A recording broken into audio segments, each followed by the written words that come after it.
Okay, so we want to graph a line. We want to use slope-intercept form. Let's identify the key pieces. The slope-intercept form is y equals mx plus b. What b stands for my y-intercept.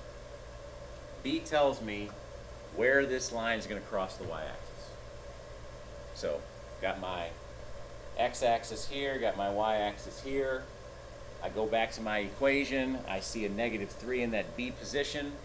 I know this line is going to cross to the y-axis at -3, so I can plot a point there. The line intercepts the axis there. Okay, the other key piece. The other key piece is our coefficient on x. That's our slope. Slope is the rise over the run. It's the vertical change over the horizontal change. So if I know this is a point on my line, and I know my slope is 1/2, well, my rise from that point is going to be up 1 unit, and my run, my horizontal run from that point is going to be over 2 units. I can plot a secondary point. And from this point, if I want to continue on, I could continue on and go up 1 over 2, up 1 over 2. Now, depending on the space you have to work with, since I know from this point I was going up 1 over 2, well, I could go back down to this point and do the exact opposite. Go down 1 and then 2 to the left, because what am I doing here? Well, I'm kind of negating the idea. This would be a negative direction, this would be a negative direction. So it would be -1 over -2, which is still going to be 1/2. The point is, give yourself 2 points to work with to graph the line. If you give yourself the y-intercept, you give yourself this secondary point, then we can draw our line. There is my line.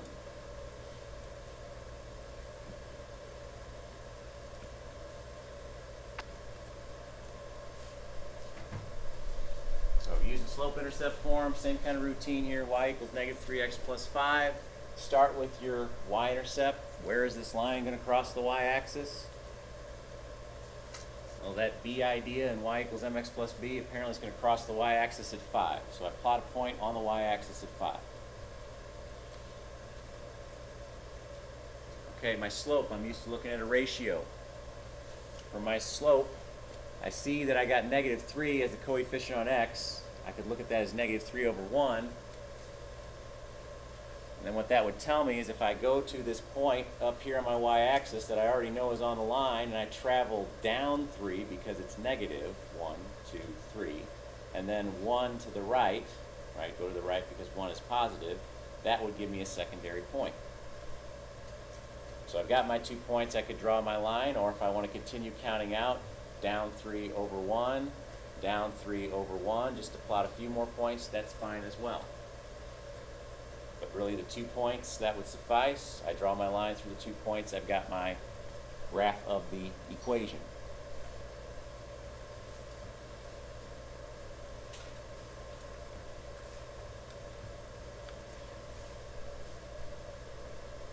Alright, so they throw me this little curveball here, right? Y equals 2/3 x. But what happened to the b? Well, there's a b there. It's just not written out. It's understood to be plus 0. So my y-intercept, if I know I'm supposed to start here, is going to be at 0. It's going to be at the origin. So I plot my point, and then proceed as usual. Go to the coefficient on x. That gives me the slope. I know my rise is 2, my run is 3, so from this point I've already plotted, I go up 2, I go over 3. Do that as many times as you feel is necessary. But you got your 2 points, you draw your line.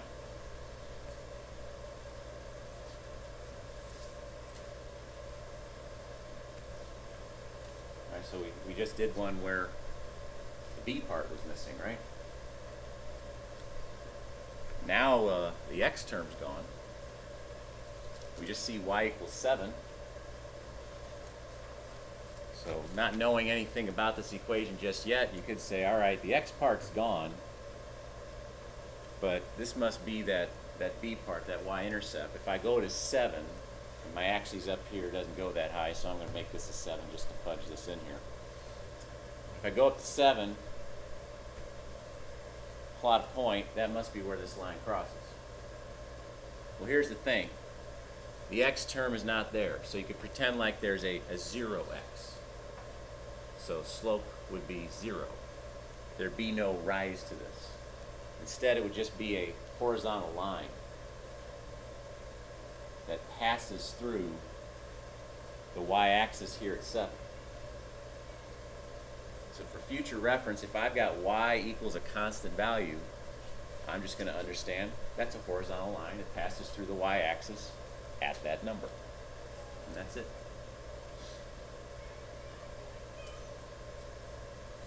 Well, similar, to the last one, if we've got x equals 3, the rule of thumb is if it's y equals a constant, it's a horizontal line. Passes through the y-axis at that constant value. If it's x equals a constant, then it's going to be a vertical line. It's going to pass through the x-axis at this constant. So at 3, on my x-axis, might want to plot a point. We call that an x-intercept.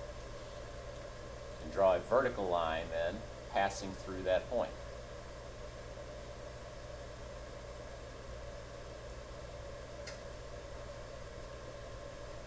So examples 4 and 5 here, these are just special types of lines we kind of have to know. Right, you got 3x plus 2y equals 8. So far, the only equations we've seen have been equations where it's just this variable equals, whatever it equals. So, if we know slope-intercept form is an effective means for us to graph a line, and we know slope-intercept form, everything is set equal to y here, well, let's take this equation, let's solve for y. Let me take this 2y term here, try to get it by itself to start. So I take the 3x, I move it over, subtract it over. Now if I start shuffling some things to be a little more consistent with my form over here, I might write that x term first, and that's a negative 3x. Might write that 8, that constant second, and that's a positive 8, so plus 8. But now solving for y, well, 2's in front of y, let's divide that over. When I divide that over, I have to understand I'm dividing to every term. So negative 3 gets divided by 2, get negative 3 halves, x, plus 8 gets divided by 2, get 4. Right, and that's what we do in our algebra classes all the time. Just try to take something, turn it into something we know how to work with already. We've got that right here. So I now know on the y-axis, I'm going to plot a point at 4, right, because that's the y-intercept. And then from that point, I'm going to utilize my slope here, negative 3 over 2. I'm going to go down from this point, 1, 2, 3, and then to the right, 1, 2. Plot a secondary point. Connect my points, got my line. All right, so it's fraction finale fun time, right?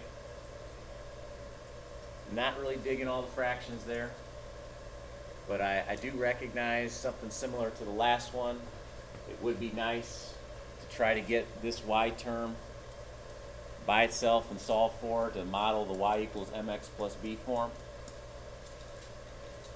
But let's do this to start. Let's take care of these fractions. Try to get this denominator 3 and 4 out of here. What's probably a smart thing to do here in terms of multiplying both sides by a value to get rid of that 3 and 4? Multiply by what? Okay. Multiply by 12. Multiplying by 12 would help me to clear that 3 and 4. Now if I multiply by 12, I'm distributing it through over here on the left side of the equation. This 3 goes into 12 4 times. There's a 1 on top there, so it's going to be 4x left. Minus, this 4 goes into 12 3 times, times the 1 on top, so there's going to be a 3y left. And that equals 2 times 12, 24. So now solving for y. If I solve for y, I'm going to take my 4x, I'm going to subtract it over. So I've got negative 3y equals 24 minus 4x. Can rearrange a little bit if I want to. Write that x term first. So that x term was negative, the constant of 24 is positive. Make sure the signs are consistent. Got a negative 3 in front of the y, so I divide the negative 3 over. When I divide that over, I'm dividing to every term, so it's negative 4 divided by negative 3. That would be positive 4/3 x.